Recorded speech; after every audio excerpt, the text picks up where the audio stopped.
我们可以拍一张你们3个的照片吗？没问题。好的。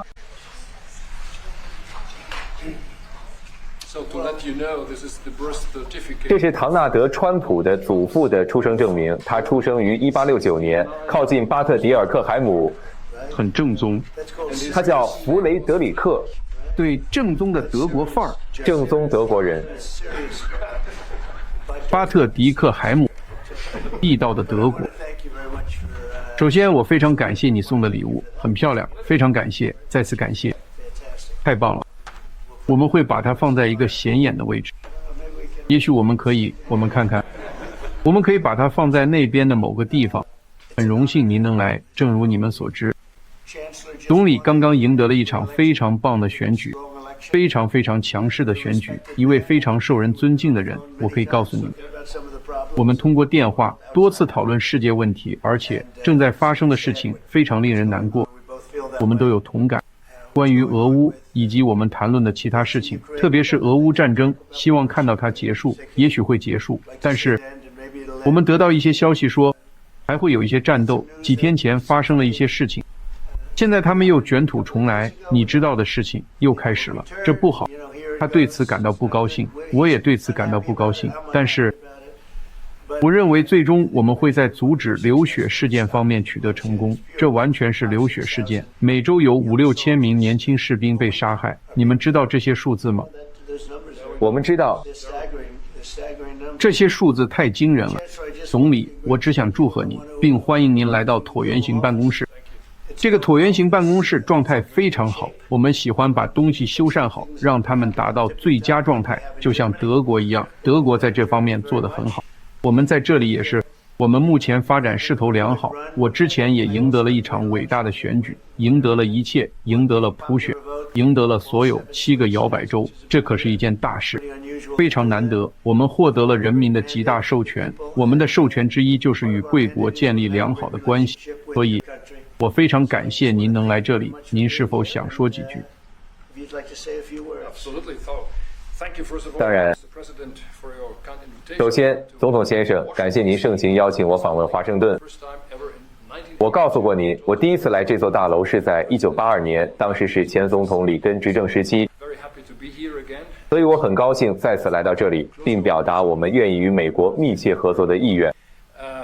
我们有很多共同之处，我们的历史，我们欠美国人很多，我们永远不会忘记。而且，鉴于您身上流淌着德国血统，我认为这是美国和德国之间紧密合作的良好基础。再次感谢您，感谢您的盛情款待，感谢您提供住处，让我住了一晚，那是个很棒的地方，非常感谢。我很喜欢。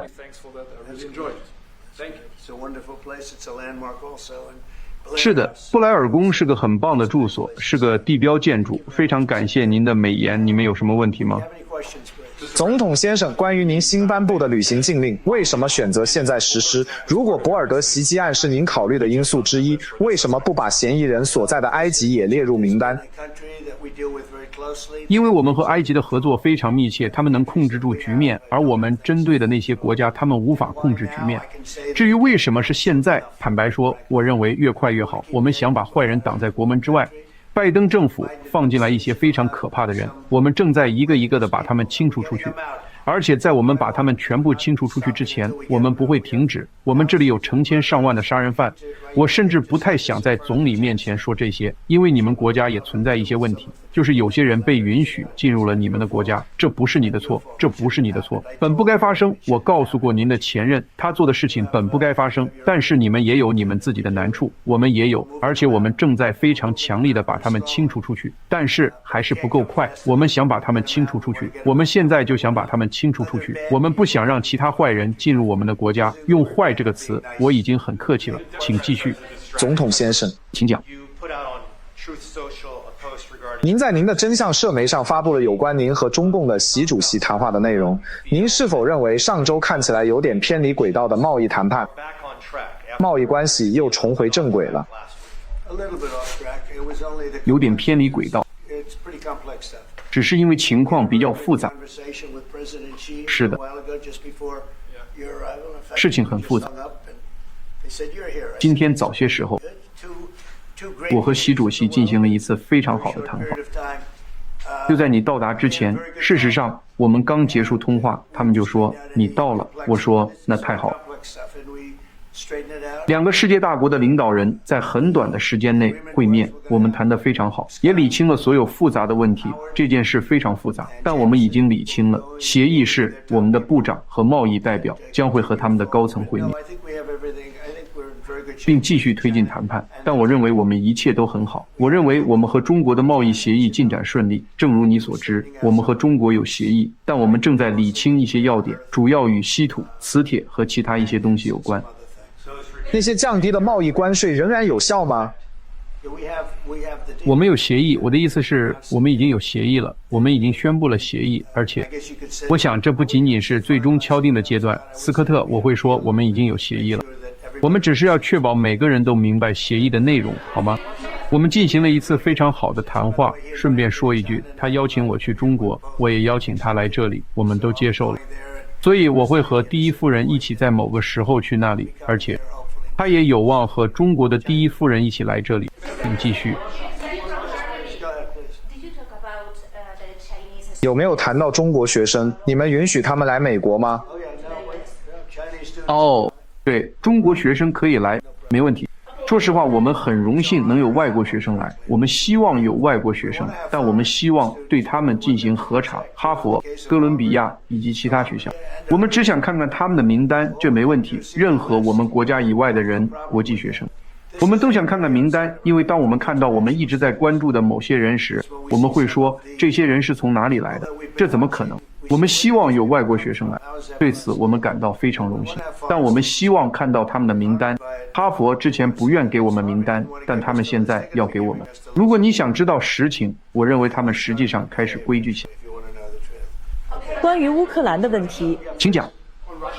关于俄罗斯，您是否愿意对普京施加更多压力，通过对中俄实施新的制裁来结束战争？我得提醒一下，是我叫停了北溪2号，它本要通往德国，我很抱歉那么做，谁知道？但是我叫停了北溪2号，没人做到。然后拜登上任后，他立刻批准了北溪2号，那是世界上最大的管道，通往德国和其他国家。顺便说一句，我们有大量的石油和天然气，你们根本买不完。我是说，我们真的有太多了。我希望这能成为我们贸易协议的一部分，因为我们拥有的比任何人都多。事实上，我们拥有的储量可能是世界上最多的，可能是别人的2倍，所以我们会努力的。我相信这是我们今天会讨论的事情。总统先生，你对德国有什么期望？对总理有什么期望？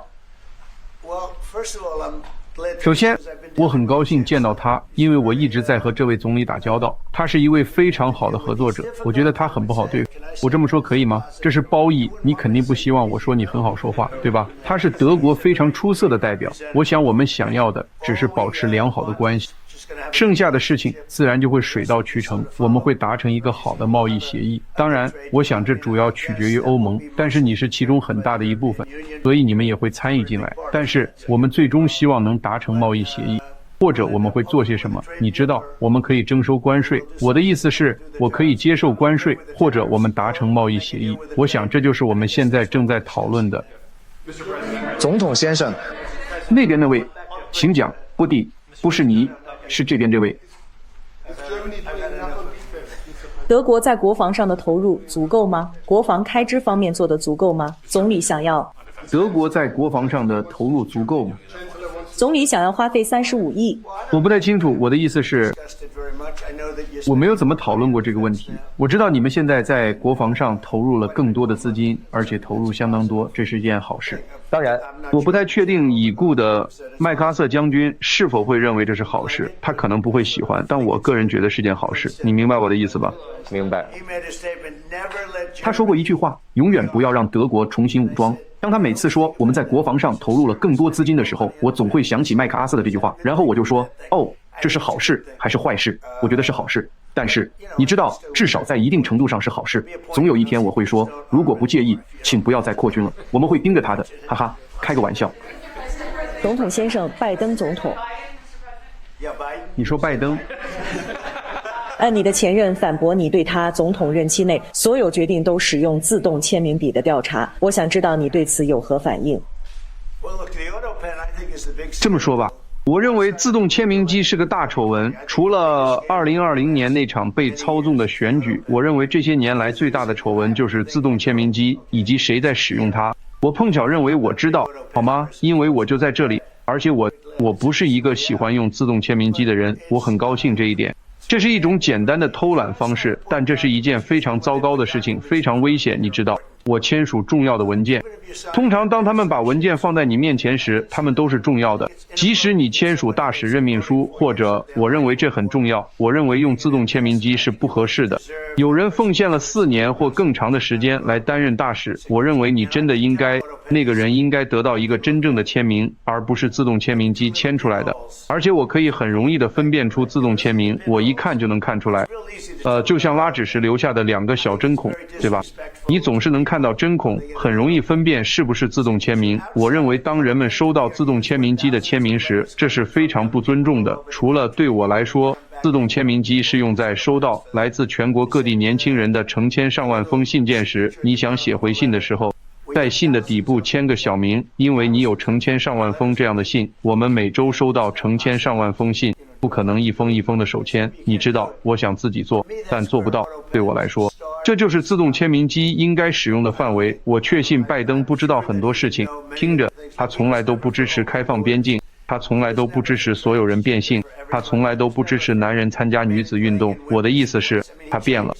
所有这些事情都发生了如此巨大的变化，我不认为他知道发生了什么。坦率地说，我在辩论中说过，我现在再说一遍，他对正在发生的事情没有太多的概念。总统先生，不应该用自动签名笔。我的意思是，本质上，谁用自动签名笔，谁就是总统。这是不对的，这是非法，这对我们的国家非常不好，非常不尊重。总统先生，您会把您的军队留在德国吗？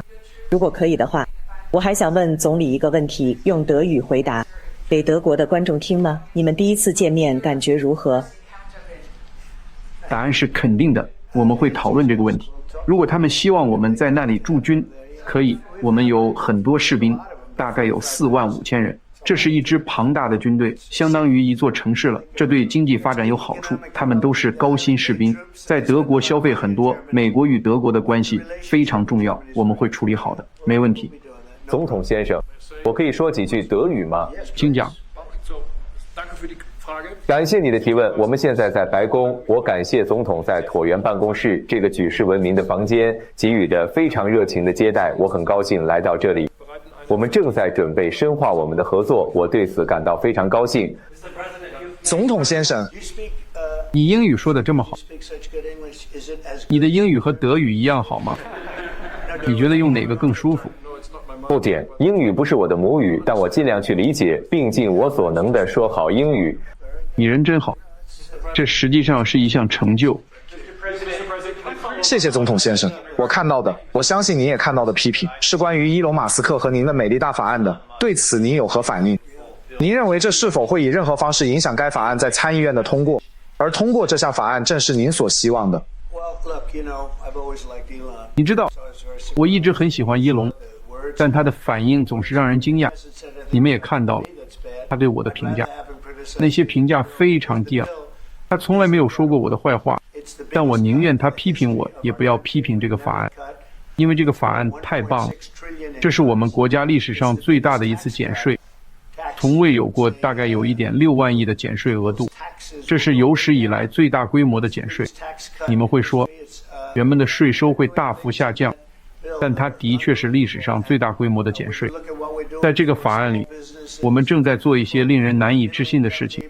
当你看到我们为小企业、为人民、为中等收入人群所做的一切，你会发现以前从来没有人做过这样的事情。伊隆不高兴，是因为我们取消了电动汽车的强制规定，这涉及到大量的电动汽车资金。你知道，电动汽车行业现在处境艰难，他们希望我们补贴数十亿美元。伊隆从一开始就知道这一点，很久以前就知道了，这一点一直没有改变，从一开始就是这样。我认为从一开始就没有改变过。我知道这让他很不安，他想推荐一个人，我想是他很了解也很尊重的人，来管理美国国家航空航天局 NASA， 但我认为这不合适，而且那个人恰好是个民主党人，完全的民主党人。我说，你知道，我们赢了，我们享有一定的特权，其中一项特权就是我们不必任命民主党人。美国国家航空航天局非常重要，我们有很棒的人，凯恩将军将和我们一起挑选某个人，我们会考察他，看看情况，但他想要的那个人，某个特定的人，我们拒绝了，所以我能理解他为什么不高兴。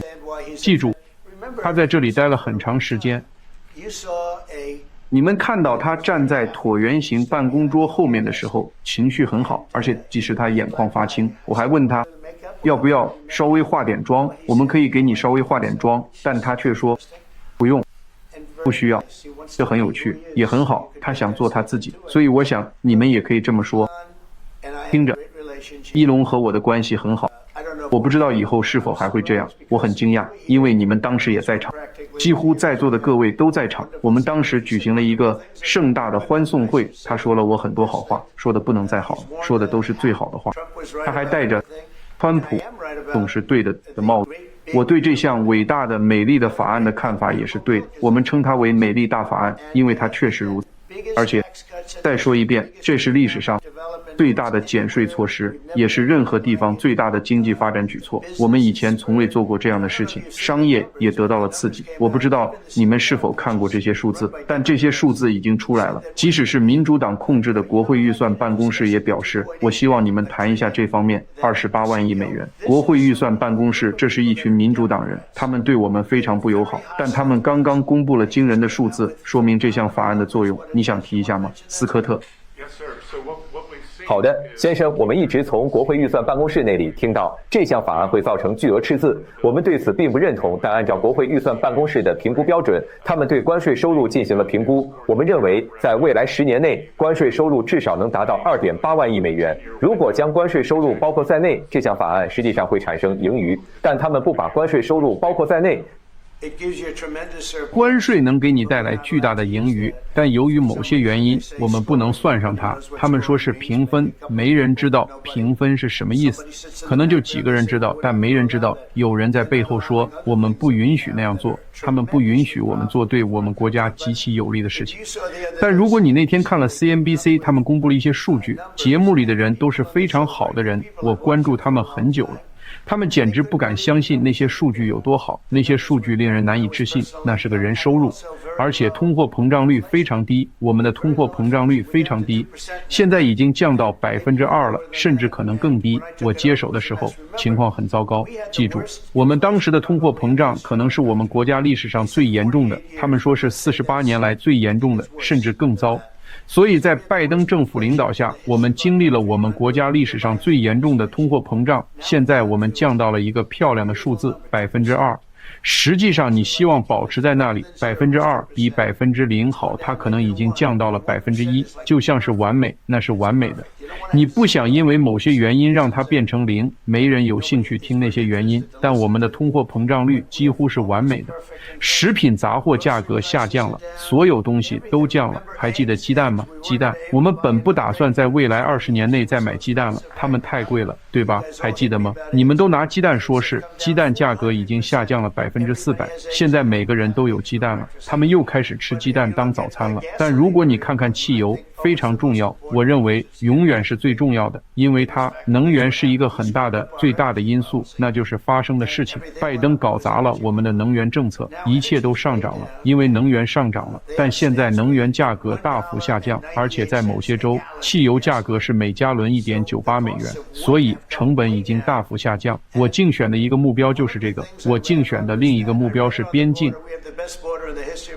我们现在有我们国家历史上最好的边境管控，99.99%的管控率。上周有3个人入境，其中2个是出于医疗原因，我们让他们进来了，因为其中一个心脏病发作，我们做了件好事，另一个也有别的原因，所以我们从未有过这样的情况。我4年来的数据都很好，但我们确实超越了以往。我想感谢克里斯蒂和汤姆·霍尔曼，他们做得非常出色，但现在没人再提这个了。还记得几个月前边境完全是一场灾难，每天、每周、每月都有成千上万的人涌入，我指的是一个月内有200万人涌入，边境被冲垮了，而且有很多坏人、罪犯、杀人犯、毒贩。我们这里有来自世界各地的最坏的人，现在已经完全关闭了，你知道吗？人们正在进入我们的国家，但他们是合法入境的，所以我们做得很好。伊隆知道这一点，伊隆非常强烈的支持我，他实际上还站出来为我助选。我想我本来就会赢。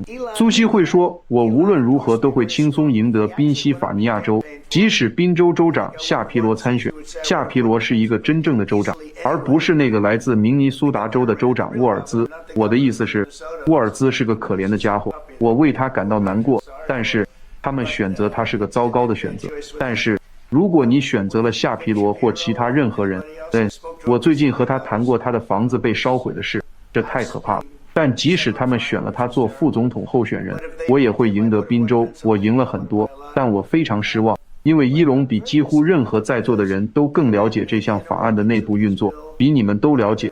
他了解一切，他对他没有任何问题。突然之间，他有问题了。而且他只是在发现我们将不得不削减电动汽车强制令时才产生了这个问题的，因为那可是数十亿美元。但这真的不公平。我们希望拥有所有类型的汽车，电动汽车，我们想要电动汽车，但我们也想要汽油车、内燃机车，我们想要有各种各样的，我们想要有混合动力的，我们想要有所有的，我们想要能够出售所有的东西。当这些被削减，而且国会想要削减它的时候，它就变得有点不一样了。我能理解，但他了解这个法案的方方面面，他比几乎任何人都了解。而且在他离开之前，他从来没有觉得有问题。如果你看到他之前对我说过的话，我相信你们很容易就能找到，录音都还很新鲜。他说了很多赞美我的话，他还没有在个人层面上说我的坏话，但我相信接下来他会这么做。但我对伊隆感到非常失望，我帮了伊隆很多。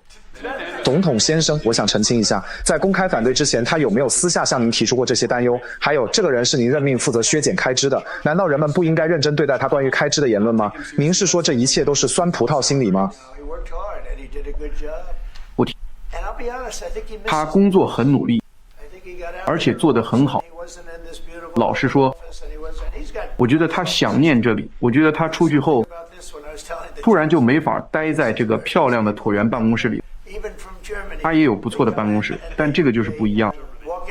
我跟总理说，这里就是不一样。人们来到这里，即使是德国人，当他们走进椭圆办公室时，也会觉得这是个特别的地方。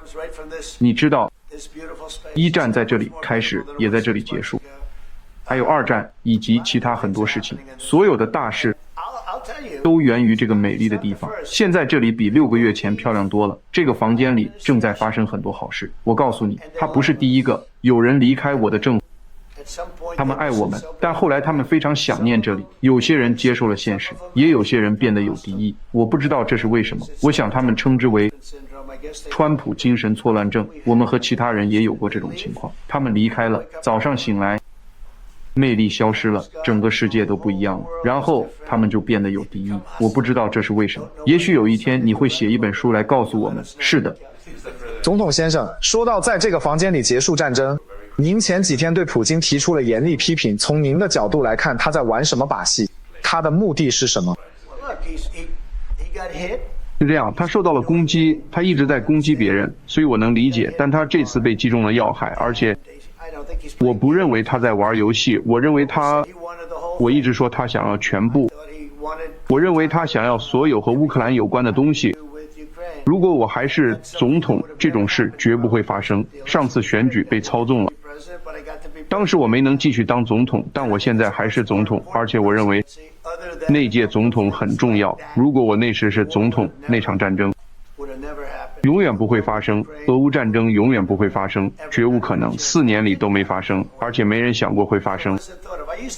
我过去经常和他谈论乌克兰，那是他的掌上明珠，但他绝不会做出他现在做的事，他犯了错误。但我也认为其他人也犯了错误。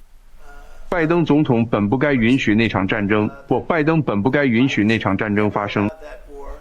如果让合适的人在这里，那场战争绝不会发生，以色列和哈马斯之间的事情也绝不会发生。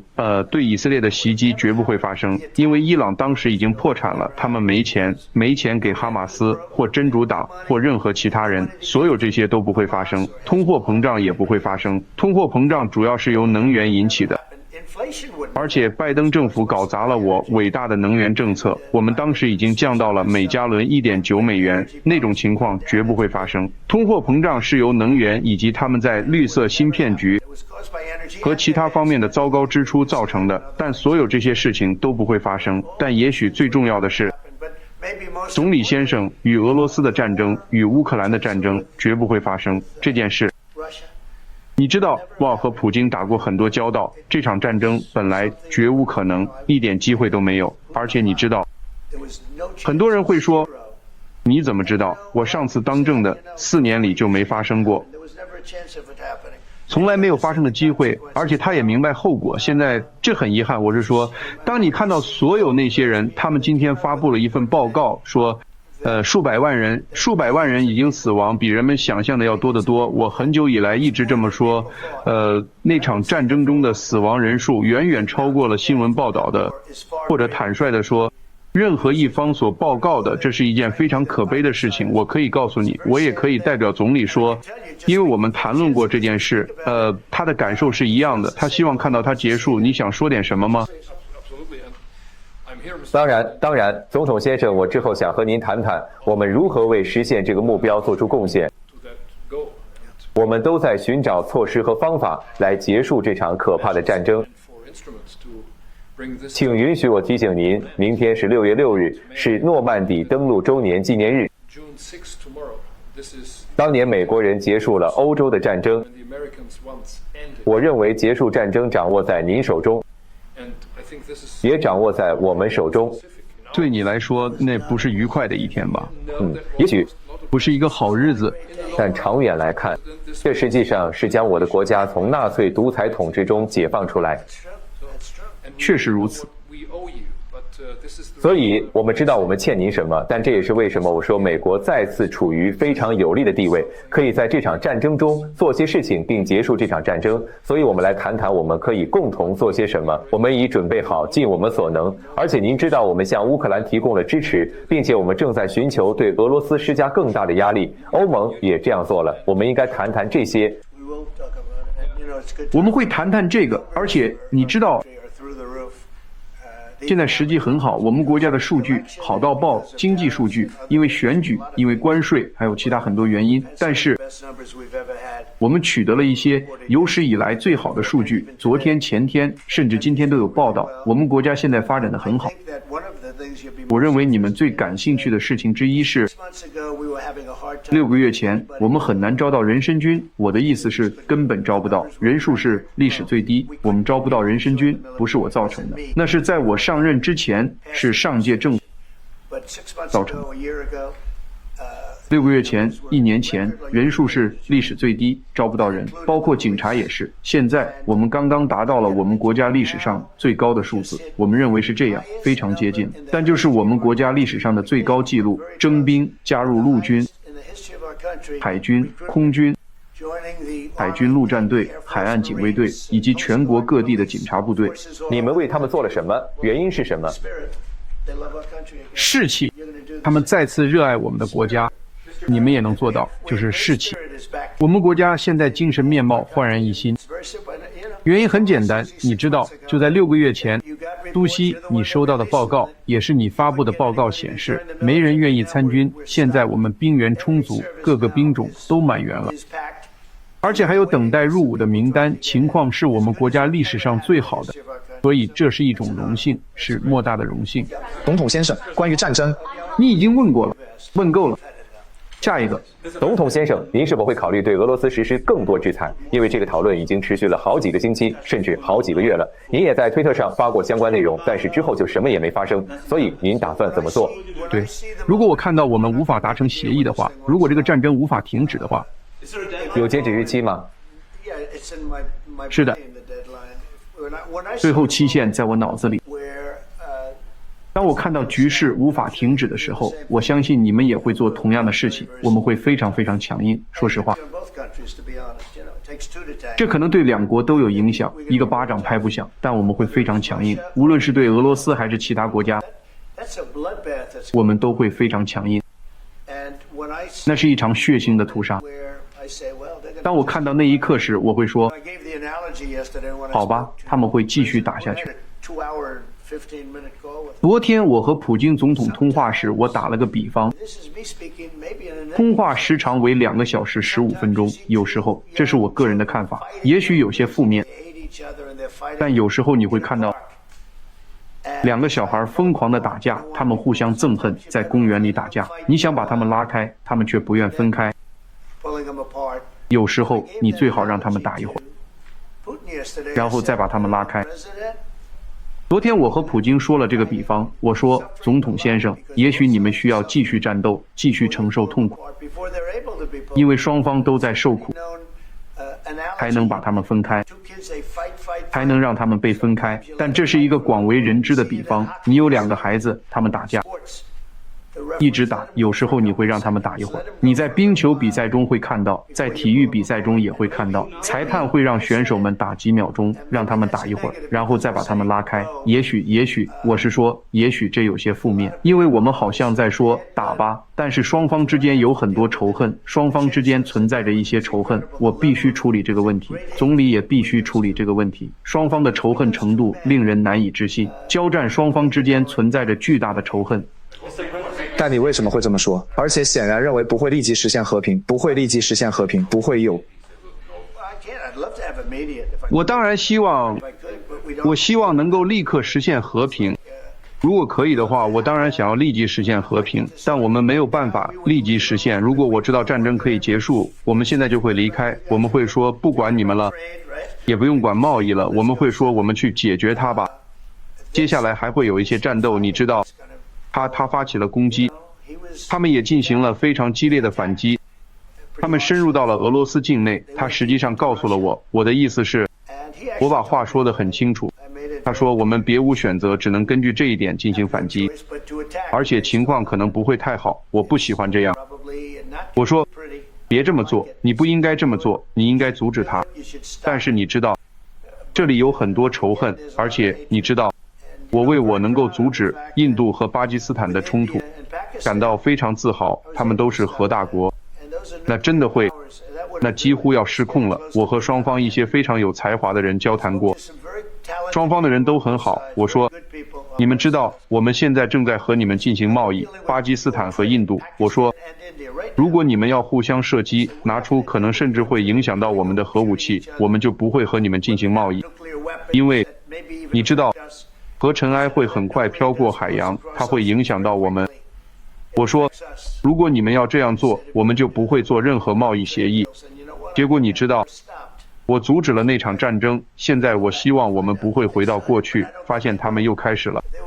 但我不认为他们会，他们在那里都有很好的代表。我想祝贺这2个国家，因为你们知道，印度领导人他是个很棒的人。几周前来到这里，我们进行了一些很棒的会谈，我们正在进行一项贸易协议，而且巴基斯坦也是一样，他们有非常非常强大的领导力。有些人可能不喜欢我说这些，但你知道，事实就是这样，他们阻止了那场战争。现在我会得到赞扬吗？我不会得到任何赞扬，他们不会给我任何赞扬，但其他人做不到这个。我阻止了战争，我对此感到非常自豪。我希望我们也能在乌克兰和俄罗斯之间做到同样的事情，在某个时候会实现的。我相信这一点。如果事情没有进展，或者我看到有人越界，比如俄罗斯越界，我们会非常强硬，你们会惊讶的。记住，他们喜欢说我和俄罗斯是朋友，我和任何人都不是朋友，我和你们是朋友，我和任何人都不是朋友。我只是希望我们的国家和整个人类都能朝着正确的方向发展，而且是我阻止了北溪2号管道项目。在我来之前，没人听说过北溪2号，在座的各位可能都没听说过。除了他，因为这条管道通往德国，只有他听说过。那是个错误。我阻止了这件事，而且你们也公开说过这件事，那是个错误。因为我过去常和你的前任默克尔总理说，等等，我们花这么多钱保护你们不受俄罗斯的侵害，然后你们每个月却给俄罗斯数十亿美元，这是什么交易？你们比任何人都说得好。我很感激，但我才是阻止这件事的人。那是历史上最大的经济发展项目。如果你想这么称呼它的话，想想看，在俄罗斯历史上，那是巨大的，那是世界上最大的管道，将遍布整个欧洲，不仅仅是德国，德国是其中之一。然后他们会向整个欧洲扩张，以前没人听说过。你们没听任何人提起过他，我阻止了他，他已经完蛋了。然后他们说我是普京的朋友，我和他相处得很好，他尊重我，我尊重他。这件事本来绝不会发生，但我阻止了北溪2号。拜登上任后，几乎第一周就批准了他，他让他得以建造。然后他们说我对俄罗斯不够强硬，普京对我说，你知道吗？你对俄罗斯不够强硬，你阻止了我们做过的最大最重要的项目，你阻止了他。然后拜登上任，他让他得以建造。我告诉你，我永远不会忘记那天，我完全阻止了他。他们没有建造，他们放弃了，他们无法建造。然后拜登上任，他让他们建造，我简直不敢相信。好了，再来1-2个问题，请有没有问题想问总理？我有一个问题。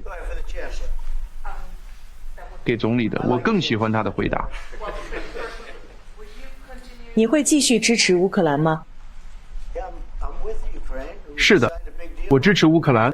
我们刚和乌克兰签署了一项关于稀土的大协议，而且你知道吗？我想要停止杀戮，真的，我就是想停止杀戮。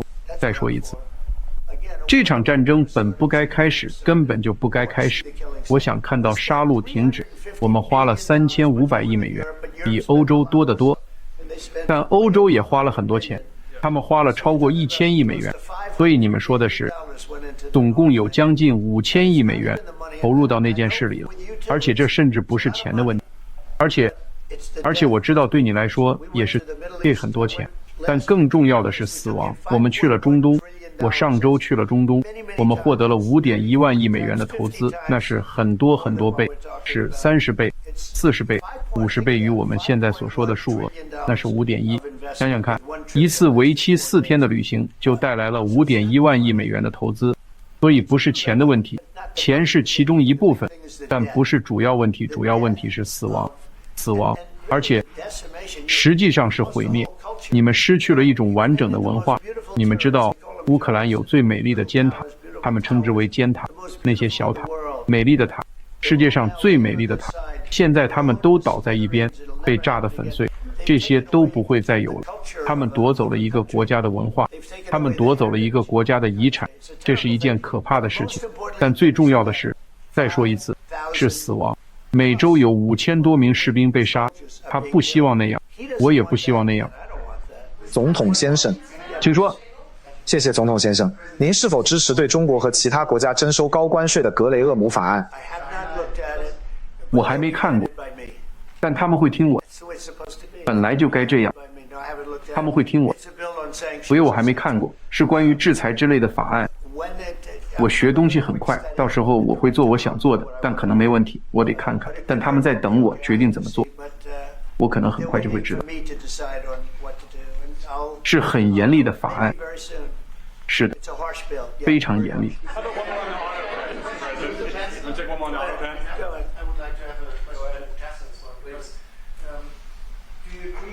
我也想问总理一个问题，可以吗？您是否同意川普总统将俄罗斯和乌克兰之间的战争比作2个孩子打架的比喻？您也是这样看待的吗？您希望美国总统在这件事上做些什么？我认为我们都同意这场战争有多么可怕，我们都在寻找尽快结束战争的方法。在进来之前，我告诉总统，他是世界上能够通过向俄罗斯施压来真正做到这一点的关键人物。之后我们还会再次讨论欧洲和美国如何共同推进。我认为我们都有责任现在就为此做些什么。结束这场已经持续了3年半的可怕战争。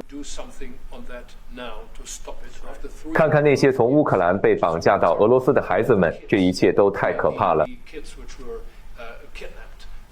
所以我们正在讨论我们可以采取的手段和措施。我个人的观点很明确，我们站在乌克兰一边，我正努力让他们变得越来越强大，只是为了让普京停止这场战争，这是我们的问题。我们有战场的卫星图片，你甚至都不想看，对吧？太可怕了，太惨了，到处都是尸体、胳膊、头腿，你绝对没见过那样的场面，太可怕了。而且这仅仅是俄罗斯用武器攻击乌克兰造成的。乌克兰的武器从未攻击过俄罗斯，一次也没有。乌克兰只会瞄准军事目标，而不是平民，不是私人目标，也不是基础设施，尤其是能源基础设施，这就是区别，也是我们为什么想对俄罗斯采取更多措施，阻止这场战争的原因。就这件事来说，我指的是战场上士兵之间的战斗，当然城市也一样，城市也在遭受袭击，太可怕了，对吧？有人提到了自动笔，我只是好奇，因为我认为这可能是近100年来这个国家最大的丑闻，所以我听到这个词的时候，我觉得有必要讨论一下，因为假新闻会试图掩盖它，我们不能那样做。所以我就想问你，你有没有发现任何证据表明，在拜登总统不知情的情况下，由政府中其他人非法签署了任何特定的文件？拜登可能都不知道自己有没有签过。你有没有发现任何这方面的信息？没有，但我了解人的想法，我和他进行了一场辩论，我认为他根本不知道自己在做什么。你知道，这就是其中一件事，其中一个问题，我们绝不能允许这种事情发生在我们的国家。我们的国家当时正处于危险之中，而且我认识一些和他一起工作的人，激进左派，非常糟糕的人。我可以告诉你一些使用自动笔的人的名字，因为我就在这里，我也问了一些关于在这里的人的问题。当时有很多在这里的人，他们现在也在这里，他们会非常准确地回答你的问题。但我认识一些使用自动笔的人，而这些人与乔拜登的意识形态并不相同。这些人是使用自动笔的激进左派疯子，而且他们并没有当选，实际上拜登也不是当选。非常感谢大家，谢谢总统，谢谢川普总统。